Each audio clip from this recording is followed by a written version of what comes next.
Hello and welcome to the France 24 interview. My guest today is Vandana Shiva. She is a world-famous environmental activist from India. She's a laureate of the Alternative Nobel Prize in 1993. She's author of numerous books. Her latest is called Oneness versus 1%. Thank you very much for being on the phone. My pleasure.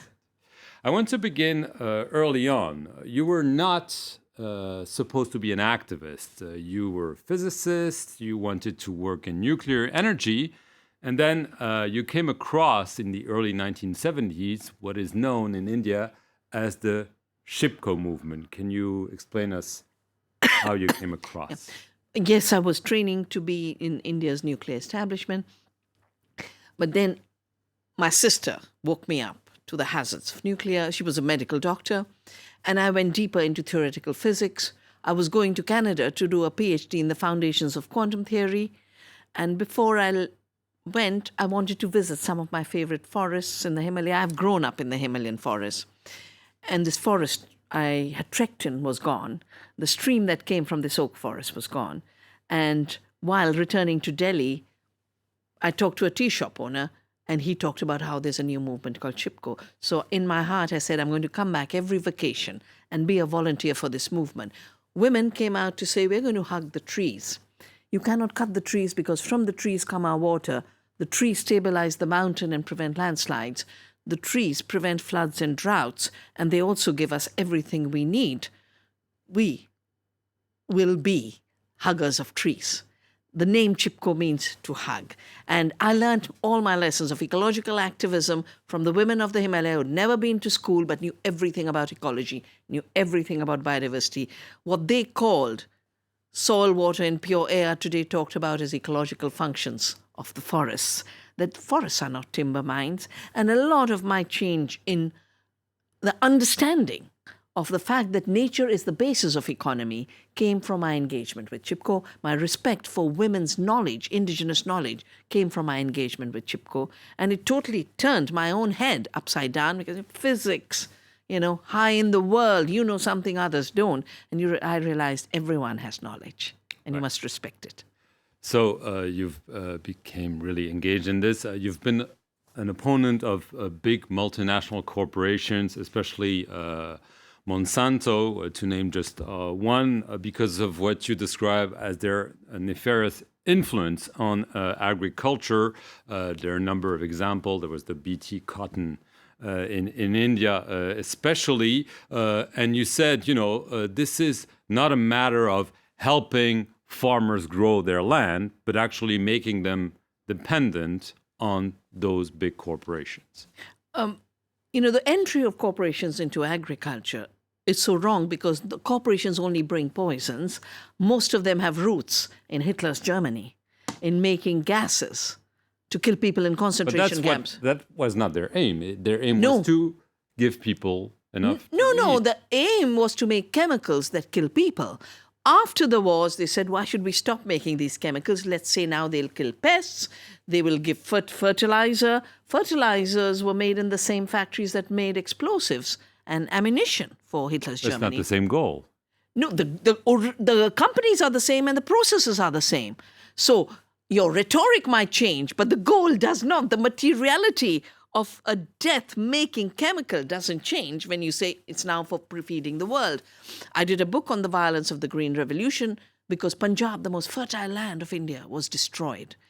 And then when Monsanto came in as a result of globalization, because till the 90s, 90% of the seed was in farmers' hands. And the rest came from the public sector, from government labs, research institutions.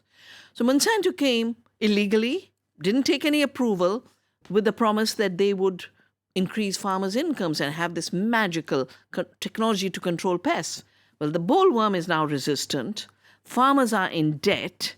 Farmers are committing suicide. The area's been ruined. The pollinators are gone. There's no pollination. The groundwater's gone. So there's nothing about the ecosystem. So I save seeds. We brought organic cotton seeds back. We work with the Gandhi ashrams on hand spinning and hand weaving of this organic cotton. The economy in the villages where we work has jumped tenfold because now the wealth is staying in the village rather than being siphoned off as Monsanto's profits. And I read a new study that says because we've saved seeds, we brought local seeds that can be saved back into the economy. Monsanto has lost 11 million.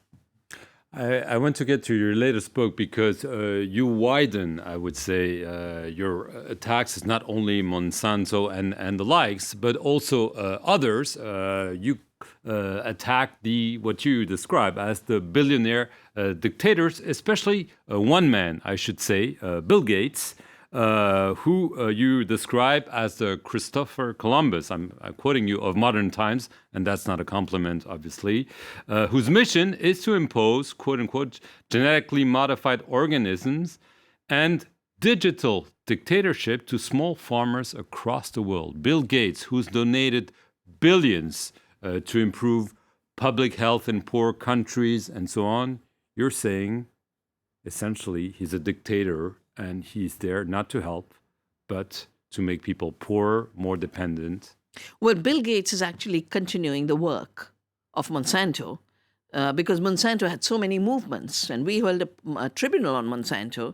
A buyer bought up Monsanto, but when Bill Gates pours money into Africa for feeding the poor in Africa and preventing famine, what's he doing? He's pushing the failed green revolution. He's pushing chemicals, pushing GMOs, pushing patents, and now pushing new... Knowingly, or he thinks it's a good thing and he may be wrong? Well, it's not the same thing. There's enough evidence of what it does. There are enough letters to him from farmers of Africa, from governments of Africa to say, this is not the way to go. The United Nations accepts agroecology, working with ecological systems, as the best way to go. Now, Bill Gates is trying very hard to shift the patenting issue now to digital. So you just take a genomic map and you say, my invention, you don't create a seed. Seed is self-organized, self-making, and evolution in continuity. Just by making a map, a genome, and you have no idea what the seed does. And this is something he's pushing very, very hard. My book records how he financed DivSeek. I've talked about how he's pirated seeds we have saved that tolerate salt and floods. And he says invention.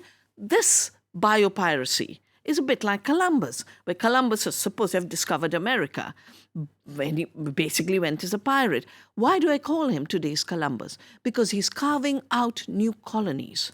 Software should have stayed open software. So you say he has a strategy, a nefarious strategy, what you describe as philanthrocapitalism, is a nefarious enterprise. And so you're not saying he's using the wrong methods, he's pursuing a wrong goal with self-interest. You also attack Mark Zuckerberg, the founder of Facebook, saying they're all linked together. I mean, this reeks a bit of conspiracy theory, doesn't it? Well, my book is based on the new evidence that's coming out. All you have to do is see the ownership, and I have data in the book on how there's common ownership.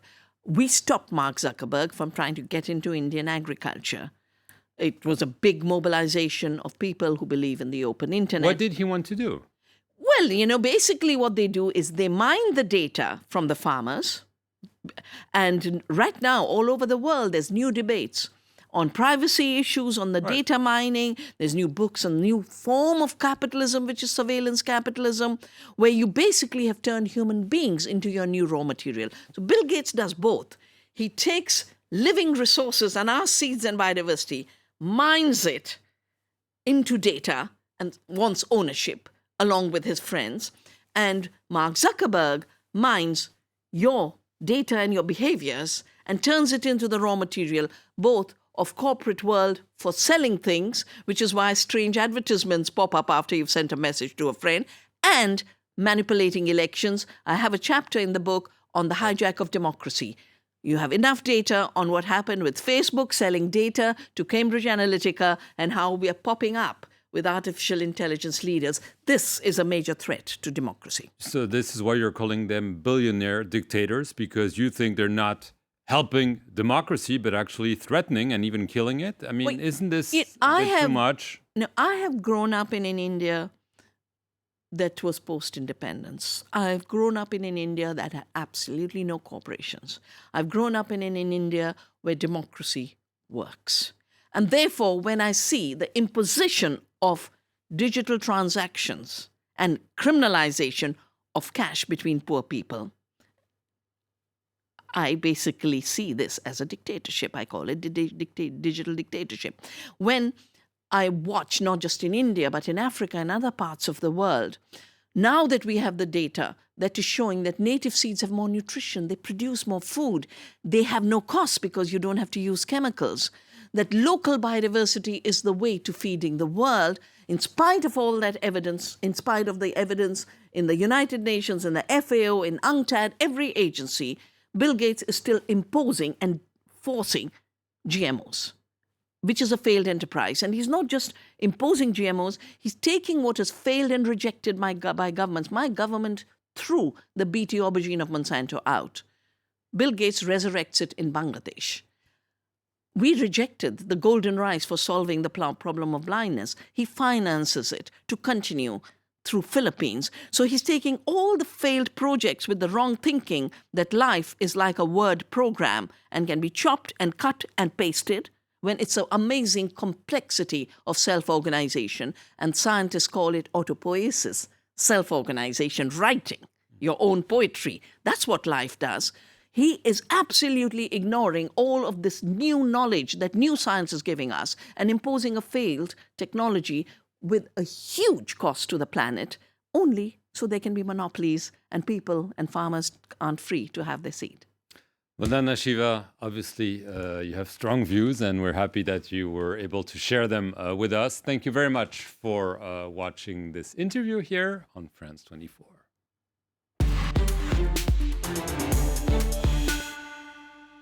Your needs are changing.